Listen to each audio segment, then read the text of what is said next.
Good Morning Business, le grand entretien.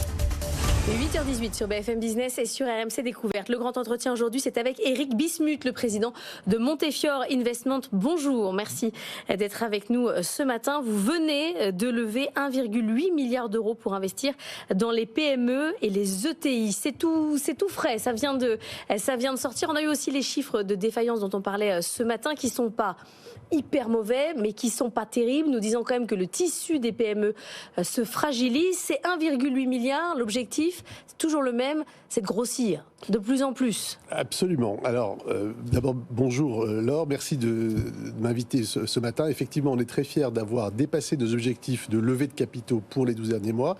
On essayait de lever 1,8 milliard. J'ai le plaisir de vous annoncer qu'on a largement dépassé cet objectif, avec à la fois un fonds qui vise plutôt les entreprises small cap qui a atteint 450 millions et qui a été sursouscrit, un fonds mid cap qui va dépasser 1,4 milliard et qui a également été sursouscrit, ainsi que d'autres véhicules complémentaires, notamment dans la green tech avec StarQuest pour accompagner la transformation écologique des entreprises innovantes.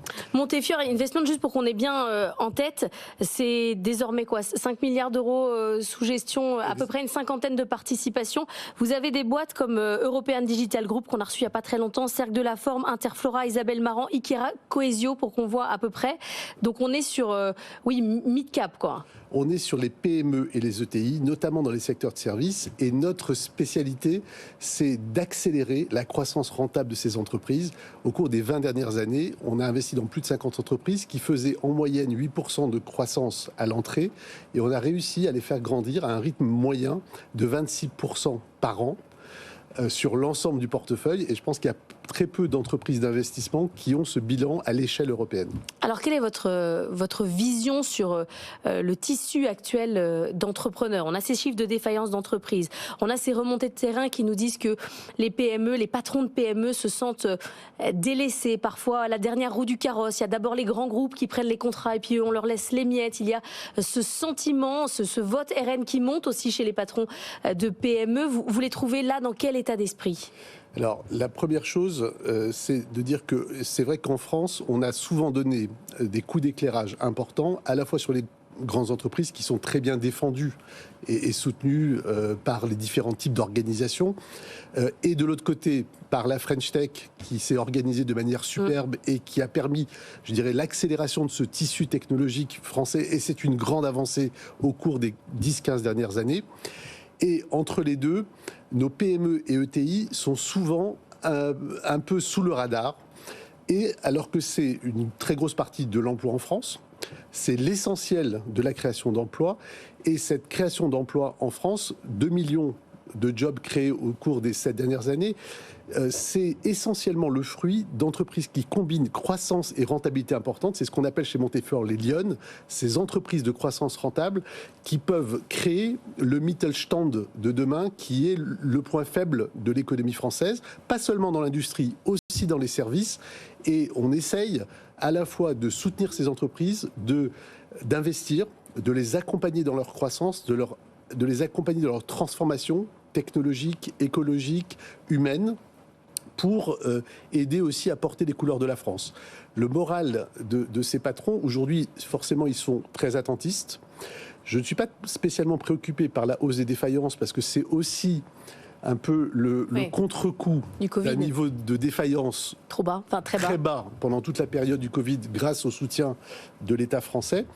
En revanche, c'est vrai qu'il y a un acquis important des dernières années qui a permis la création d'emplois et une forme de croissance équilibrée de ces PME, c'est la politique de l'offre, c'est un cadre fiscal et économique stable et prévisible, et ce sont des ingrédients extrêmement précieux pour les PME ETI qu'il s'agit de préserver dans cette période d'incertitude importante. Et il y a le défi de continuer à innover, à encourager la prise de risque. La prise de risque, elle est liée à la confiance. Et la confiance, ça ne se décrète pas. Mais est-ce que c'est audible, justement, de dire... Vous voyez, Emmanuel Macron et Bruno Le Maire, ils passent leur temps ces derniers jours à parler du bilan économique, de montrer à quel point ils ont été business-friendly, de rappeler à quel point les entreprises ont été aidées pendant le Covid. et ça n'imprime pas. C'est-à-dire que, alors je ne sais pas s'il faut remercier, j'en sais rien, peut-être que c'est ce que voudrait le pouvoir, mais il n'y a pas cette idée du côté des patrons de PME et de TI de dire on nous a beaucoup aidés. Ils continuent de dire qu'ils ne l'ont pas été. Je n'ai pas forcément ce sentiment. Je crois que l'idée n'est pas de donner des satisfecit ou de prendre position sur cette dimension-là. Mais l'idée, c'est, je crois que les patrons de PME sont parfaitement conscients du soutien qui a été apporté dans la période Covid. Ils sont aussi conscients de leurs défis. En France, il y a des grands enjeux de concentration des PME, de poursuite de la structuration de ces PME. Il y a des défis complexes liés à la transition écologique qui va coûter cher à ces entreprises, et ces entreprises s'interrogent sur la façon dont elles vont le financer et sur le mode d'emploi de ces transitions.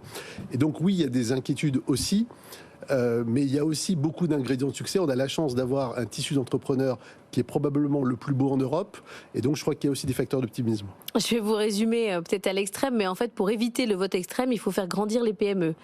Je pense que si ce n'est pas une condition suffisante, en tout cas je pense que ça doit y contribuer. Je pense que c'est en favorisant l'association des salariés aussi à l'entreprise, à travers l'actionnariat salarié. C'est quelque chose que l'on promeut énormément au sein de Montefiore.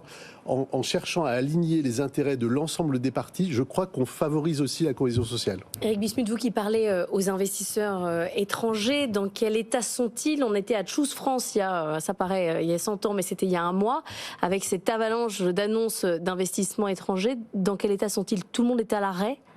Je crois qu'à très court terme, il y aura forcément beaucoup d'attentisme.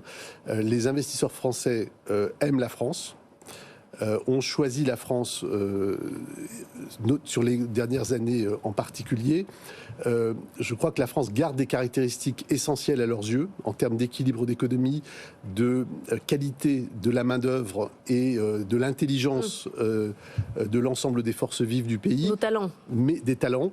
Mais c'est évidemment quelque chose qu'il faut préserver. Le monde nous regarde, et les décisions des 12 prochains mois seront déterminantes sur la future attitude des investisseurs étrangers. Mais ce qui veut dire que si la France n'est plus business friendly, tous ces investissements vont s'arrêter.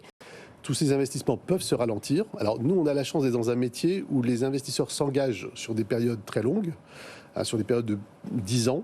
Et donc, on a nous-mêmes énormément d'investisseurs étrangers à nos côtés, qui nous font confiance pour investir en France et en Europe et porter les entreprises françaises. Donc, je dirais qu'on a une visibilité qui est extrêmement forte.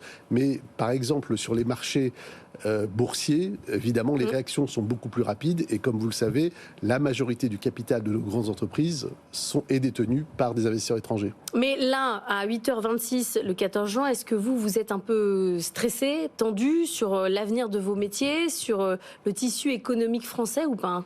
On est vigilant. Et c'est pour ça aussi que c'est un moment sur lequel on ne peut pas rester en retrait.